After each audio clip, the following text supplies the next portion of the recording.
Alright, boils and ghouls, let's talk The Mist from 2007. Frank Darabont, I think, is the best director at bringing Stephen King stories to the big screen. I mean, Shawshank Redemption is one of my favorite films of all time, and The Mist novella is one of my favorite Stephen King stories. First of all, the cast in this movie is insane. There are so many people and stars in this film.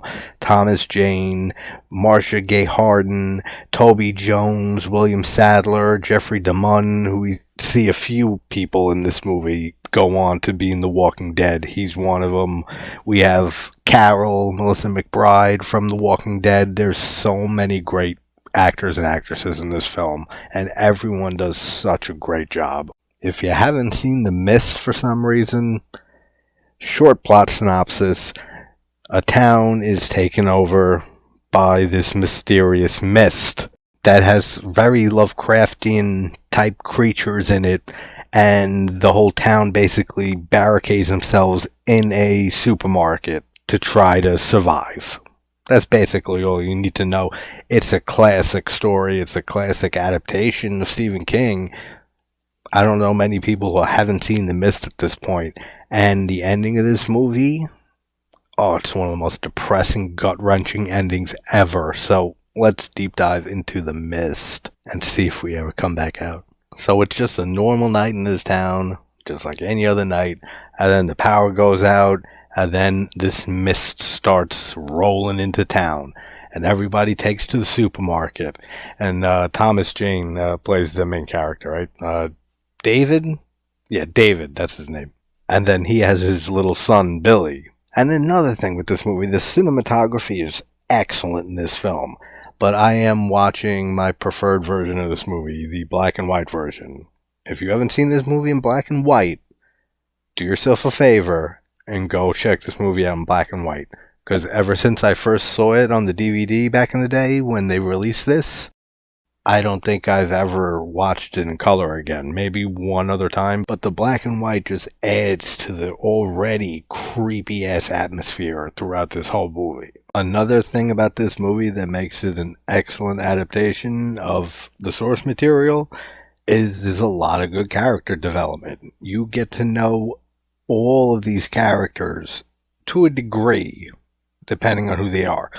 But it feels fleshed out. They spend enough time on most of these characters, all stuck in the supermarket. You get to know the crazy religious asshole, Miss Carmody, which there's always a second villain in a Stephen King movie, and she's it. Even though, in the end, she turns out being correct. But everything feels very fleshed out. The CGI, it's not the best. It didn't hold up great, but it still looks fine for the most part. And because of the Lovecraftian nature to it, anything that's Lovecraft, the CGI just gets a pass for me. Pretty much, like in almost any movie that has to do with anything close to a Lovecraft vibe, since the whole point of the old ones and cosmic horrors that we don't know, like we couldn't describe how it looks or how these creatures look. It would blow our minds. So I'm willing, it actually helps the fact if the CGI looks weird and wonky, and then the black and white version added on top of it, that helps smooth it out a bit too and not as noticeable. So it's not the greatest, but it held up pretty damn well. But there's some cool practical stuff in here too, with the what the hell is his name? The skinny young redhead. And he ends up getting snatched by the tentacles that come in through the garage door, and all that looks fine. And then he gets his chest, like part of his chest ripped off, and then he gets dragged out into the mist. That whole scene looks great. Also, this movie, much like Day of the Dead for me, is one of those films that really shows how when catastrophe strikes, if human beings, if we just work together and communicated, we might be able to get through it. but we don't. We all fight amongst each other, and everyone hates each other, and that's exactly what happens here. I think it shows all of that perfectly throughout this movie. It's really just a study on human nature and survival. I really like the scene when they're trying to convince everybody of what they just witnessed and the tentacle creatures. And I think Brent, the guy's name, the black dude, like he got a lawsuit filed against David and he beat it or whatever. It's not important. But they're arguing back and forth, and then they finally bring the manager, I guess, of this supermarket back to the loading dock. And really cool effect how the tentacle is just like flip-flopping on the ground, and then it disintegrates into like just this green black goo. And then he comes out and he tells everybody, like, yeah, we got a problem of some magnitude here. All of that is great. And also, yeah, if there's an award for best performance in this movie, it immediately goes to Marcia Gay Harden for Miss Carmody. She just plays this role so well. She really comes across as a religious lunatic. And the way she starts riling everybody up and getting them on her side, that this is, the rapture, basically. This is the end of the world. This is them being tested by God and all her religious bullshit. She is the absolute standout performance of this movie. Which, I guess, side note on the miniseries from, I forget which year, a few years back, it only got one season. It got canceled. It's okay. I mean, that doesn't sound that convincing. It's alright. It's worth maybe one watch if you really love this story. But I mean, I forget how many episodes are in that season, maybe 10. This movie captivates the story and is just better in every single way in the 2-hour running time of this movie than the 10 episodes in the series. So don't go into it expecting much, but it is an interesting little different take on it. After that whole spectacular speech by Mrs. Carmody, when the gorgeous Laurie Holden, what's her character's name, Amanda, goes up to her and slaps her in the face. I love Laurie Holden in anything, so I just have to give her some praise. They're barricading the front of the store because it's all made of glass, and they have no idea what's out there, which leads to nightfall, and then we get the creatures that start bursting their way in. And then the whole scene with the rope, when they tie it around the guy who goes to the truck to try to get the shotgun, and at the same time, Brent and his little crew, they decide they're not staying no longer. The rope, they're like slowly, leading him out there. It's very, very tense. And again, with the black and white, it really makes this movie feel and look like a 50s, 60s sci-fi film. Like it's very different watching it in black and white. But then the rope gets pulled real fast, and then they end up winding it back in, and it's just the lower half of the guy. The top part's all missing. Then we get the whole scene with the giant, I don't even know what to call them. They look like dinosaurs almost, the flying creatures. And then the giant flying bugs, like they look like scorpion bees. I don't even know what to call them. And that's a testament to how well they designed these creatures and how Lovecraftian it is. And again, the CGI is not bad at all. And it's not all CGI. There's definitely practical stuff. There's some puppetry, it looks like. So it's not all CGI. There's some cool fire stunts. Then Miss Carmody, she has one of them disgusting flying insects jump on her, and she starts saying, like, your will be done. And then she's spared. So she looks at that like a sign from God that she was spared for her devotion. Attention, this is a mid-video JT's Horror Discussions PSA. So you may notice a difference in both tone and personality and mood from this point on versus the first 10 minutes or so of this video, as the first half was recorded about 2.5 weeks ago before I went down to Mexico. And I am now resuming the second half of this now on the 7th of November. Now, back to the movie. So to recap, mist rolled into the town.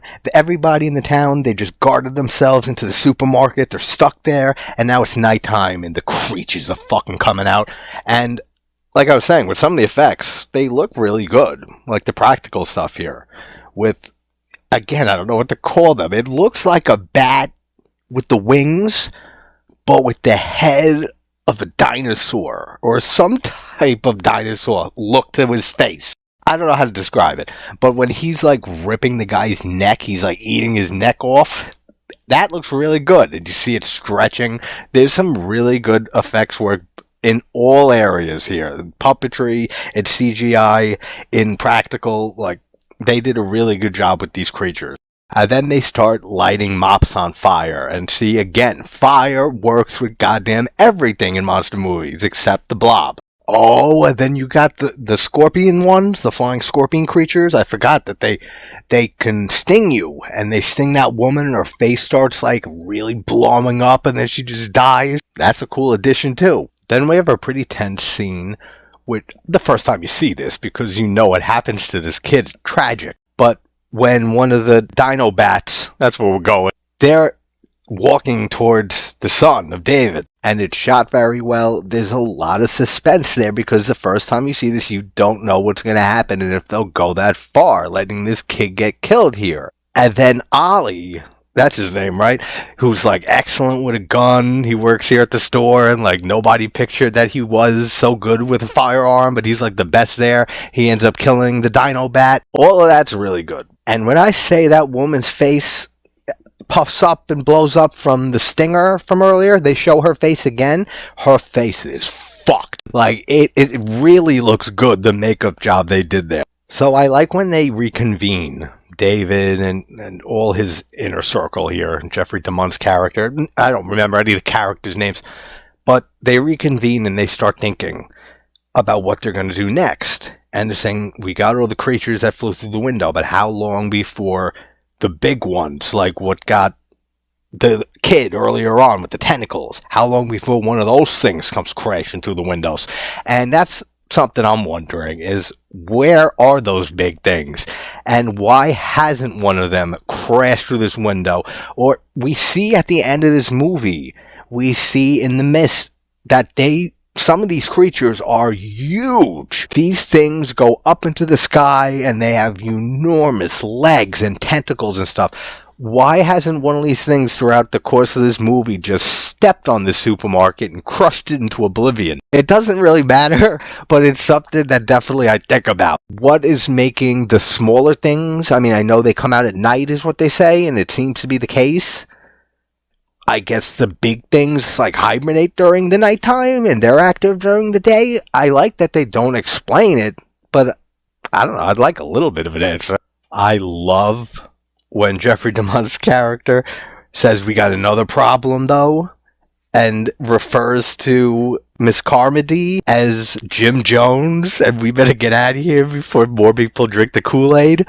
That's such a cool line. Actually, that whole scene is excellent. All the group dynamic that we have here, Jeffrey DeMunn and Laurie Holden, and the way that they go back and forth, and she's saying no, that Miss Carmody is obviously nuts. She's not going to be an issue, which she's wrong on that.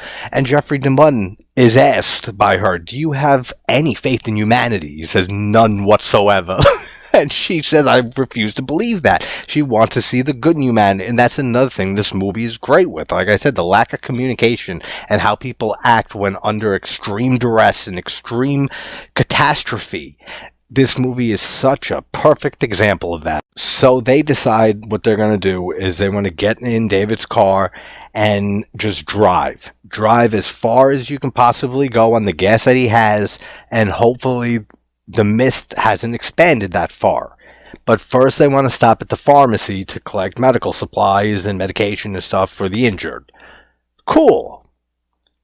I would, if you had the luck to get out of there out of the supermarket and not get immediately killed and you're able to get to the car, fuck the pharmacy. I'd be getting so far away from this mist as humanly possible and driving just immediately 100 miles an hour down a misty ass road, hoping for the best. Fuck the pharmacy. I mean, yeah, some people need it, but in the end, they only end up going with it's David, Billy, Amanda, that's Laurie Holden, Jeffrey DeMunn, and the old woman.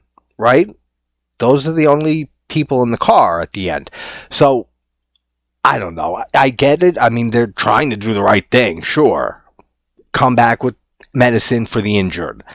But then we see how this whole scene turns out with the pharmacy. But what a great atmosphere we get just with the fog and the mist is like in the building so you could see it, and they all have the flashlights while they're looking around, and this is before they find the bodies and the spider creatures, which is excellent too.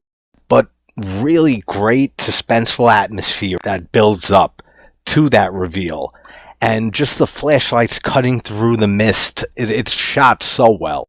And then they finally see, I forget the character's name, the black guy from earlier who left with his crew. All of them encased in webs from the spider creatures. And then he starts saying, I feel them, he's still alive. I feel them inside of me, and they start coming out of his face. And then the effect when he falls forward and his body basically explodes from like his neck down, and the baby spiders just come out of his whole body and they start spreading everywhere. Let me say this. Earlier, like past version, the first half of this, when I was saying the CGI held up decently, but I feel like I was not giving it enough credit. Probably because it's been a bit since I saw this. The more that it keeps going on and the more I'm remembering effects, like when the spider web, and I like the fact that they add that little detail in there that it's acidic. And so if you get touched by one of these spider webs, even a strand of it, like how it cuts the guy's leg, the effects really do hold up better than I initially was giving it credit for sure. Great stuff too with the old woman. She's a badass. And the design again of the spider creature looks excellent. One of them appears in front of her and she just takes out a lighter and the air spray can or whatever she's holding and makes the famous makeshift flamethrower and burns the shit out of this creature. She is a tough cookie. And then just the way they burst back into the supermarket. William Sadler, his reactions are excellent. He's just saying, they're dead, they're all dead, and he's screaming. He really sells it. And then David ends up passing out from exhaustion and just all of this craziness. And this is another scene where Harden really gets her chance to shine, as Miss Carmody is like basically converting more and more people to her thought process and her side, that this is God's cleansing of the earth. This is for all their sins, and he's brought down the scorpions and everything that she says. Man, she just does such an excellent job in this movie, even though everybody does a great job. But you could feel that she believes this and that her faith won't be shook. Despite everything happening, despite being called a crazy lunatic, she's still holding on to her faith. Even though she doesn't make it through this, a lot of the people who started to believe her and followed her message do. It's really just an excellent second antagonist in a King adaptation. Oh, and it's hilarious that she converts William Sadler's character, and she's giving her whole lecture and telling him to repeat expiation. You see William Sadler repeating the line. He's like all into it. He just flipped as soon as he got back from the pharmacy and seeing everything that he did. He is now a full-on believer. And then Ollie's comment when he says, welcome to Sesame Street. Today's word is expiation. That's why I said the cast in this movie, first of all, just the actors and actresses alone, the talent is beyond great and beyond what we usually get in the Stephen King adaptation for the most part. But the way that they were able to develop all of these characters in just the 2-hour runtime that we have here is truly remarkable. I mean, you feel something for every one of these major characters, and there's a whole bunch of them, and you get a feeling for who they are. But the fact that they were able to do this in 2 hours and have such a huge cast of compelling characters that you actually feel like you know, that might be one of the biggest accomplishments with this film. All right, now this is where they go to talk to the soldiers to try to get an explanation, because earlier in the movie, one of them says, "I'm sorry, this is our fault." Now they go find one of the soldiers, and he doesn't know where the other two are. They go into the loading dock, and they've hung themselves. Now they go into what the mist actually is. And David calls it, I think, Project Arrowhead, and asks what it is. So the soldier, he gets brought out in front of everybody, and they drag him out. Miss Carmody is just shoveling her religious shit and saying how it's all his fault, and he starts to reveal what he knows, which he claims isn't that much. But I don't know if I believe that, because the other two soldiers hung themselves, because they're trained like that. This secret has to die with them. Either that, or they're so guilty about what happened. But what we find out is that the government was running some type of, black budget experiment to try to open a window or a gateway to another dimension. And it backfired. No shit, like very badly. And now this is what is coming out of that other dimension, are all these creatures in the mist. It's really not that impossible. And I'm going to not get into this whole subject. We know how that works out, but I'm going to try not to go too heavy into this. But the government, the CIA especially, just look at MK Ultra. Look at Operation Paperclip. Look at Project Blue Book. Look at Project Bluebeam. Look at Operation Mincemeat. I mean, you can go down the rabbit hole if you're into this sort of stuff with government conspiracies. The many worlds theory, or, parallel universes, isn't really a fringe topic anymore. There's actual physicists and quantum physicists who really back the entire multiple worlds and parallel universe theory. It's starting to be less and less of a theory, and it might be how it actually is, that our universe is not the only universe, that there are multiple universes, the multiverse theory. And there have definitely been government interest and operations and private projects looking in to other dimensions and portals to other worlds. And what I think it might explain is a lot of cryptids, like Bigfoot and the Mothman and Chupacabra, the Dogmen, werewolves, anything like that. All those type of creatures you hear about, and there's sightings galore over thousands and thousands, if not back to the beginning of civilization. For some cryptids, some are newer in the whole grand scope of things. But I really think this offers an explanation for all of that. We know that there are ley lines throughout the world where there is a lot more supernatural and cosmic events that seem to happen in areas that are on ley lines. And I think it makes a lot of sense that if the multiple dimension theory is real, the multiverse is actually true. Now, the multiverse theory, as I know it, is to say that anything that can happen has happened. It just branches off into another universe. So it's not as much saying that there's other dimensions that have insane creatures and shit like this. But if the whole multiverse theory is correct, and that there are other dimensions and other things that exist while we do, we just can't see them since they're in other dimensions, I think that really explains a lot, if not all, cryptid sightings. It could even explain away aliens and UFO sightings, that maybe they're not extraterrestrial beings from another planet, that they're ultra-terrestrials, which is a term that John Keel, who wrote the Mothman prophecies, coined. Ultra-terrestrials, that they're from another dimension that we just can't see, and every now and then they can slip through into ours, and that explains the sightings of these cryptids. I don't want to go, I can go on for hours, are you serious? But I do like that whole inclusion in here, and that's what they're inferring the mist is, and the creatures within it.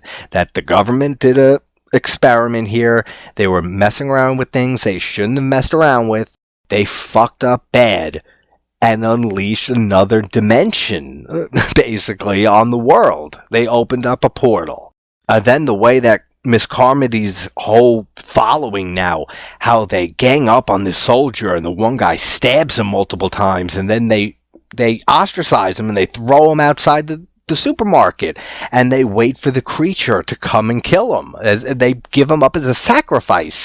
He just gets yanked away, and again, the creature looks cool. This looks like another creature. There's many different creature designs in this movie, and even though you don't see a lot of them that are outside of the supermarket, that are in the mist, like we see the spider creatures in that pharmacy scene because they're inside, we see them.